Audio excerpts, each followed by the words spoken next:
Bienvenue dans ce décryptage. Aujourd'hui, on plonge dans un sujet de société à la fois fascinant et, pour être honnête, assez méconnu. La protection des adultes vulnérables selon le Code civil français. C'est vraiment une question qui touche à la dignité, à l'autonomie et au défi colossal de protéger les plus fragiles sans jamais les priver de leur liberté fondamentale. Et ce n'est pas qu'une histoire d'avocats ou de tribunaux, c'est une réalité concrète qui finit très souvent par s'inviter dans nos propres familles.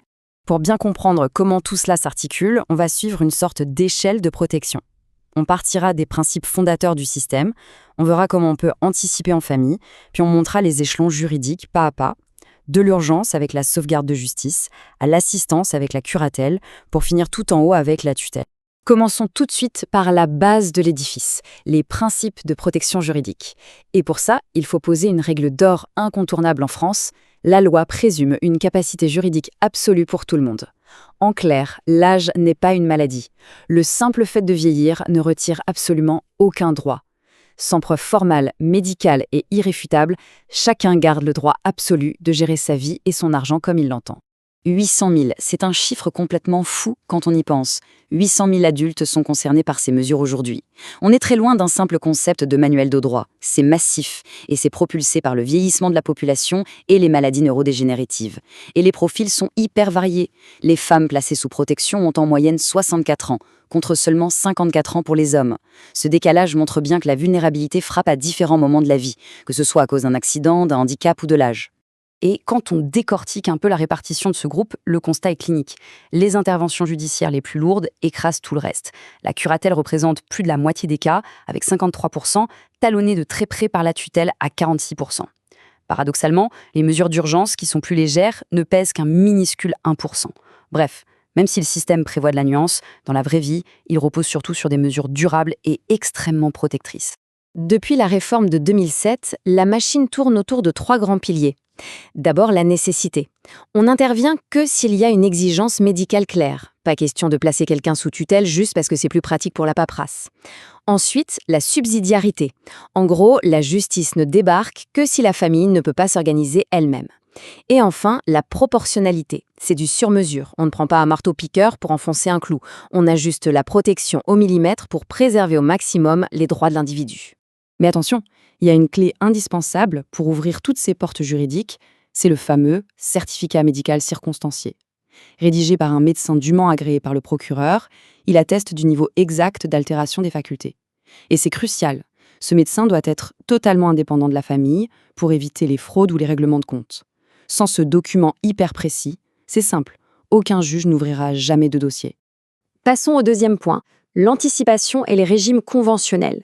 L'idée ici est de s'organiser pendant que tout va bien, histoire de garder les choses privées et de ne pas voir un juge s'immiscer dans les affaires de famille plus tard.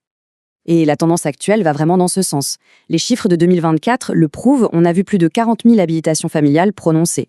Le but de la loi est de donner directement le pouvoir aux proches pour agir sans se coltiner les lourds contrôles annuels du juge. Alors oui, les 61 000 placements judiciaires classiques restent majoritaires, mais on sent une vraie volonté d'aller vers ces solutions privées et apaisées, du moins tant que la famille s'entend bien. Mais voilà, il y a une vraie question qui finit toujours par se poser. Que se passe-t-il si cette anticipation échoue? S'il n'y a pas de famille, si ça se déchire autour de l'héritage, ou si l'état de santé devient beaucoup trop complexe à gérer au quotidien? C'est là qu'on monte sur le premier échelon purement judiciaire. La sauvegarde de justice temporaire. C'est littéralement le filet de sécurité d'urgence, souvent déclenché après un gros choc comme un AVC ou un accident, en attendant de mettre en place quelque chose de plus stable. Ce qui est brillant avec cette sauvegarde, c'est que la personne garde sa pleine capacité juridique. Elle fait ce qu'elle veut de son argent. Par contre, on lui met un bouclier rétroactif invisible. Imaginons que dans un moment de grosse confusion médicale, la personne achète une voiture hors de prix ou signe un contrat absurde avec un vendeur un peu trop insistant, eh bien la justice pourra tout bonnement annuler ses actes ou réduire la facture a posteriori. Le contrat saute parce que l'état de vulnérabilité au moment T est officiellement reconnu.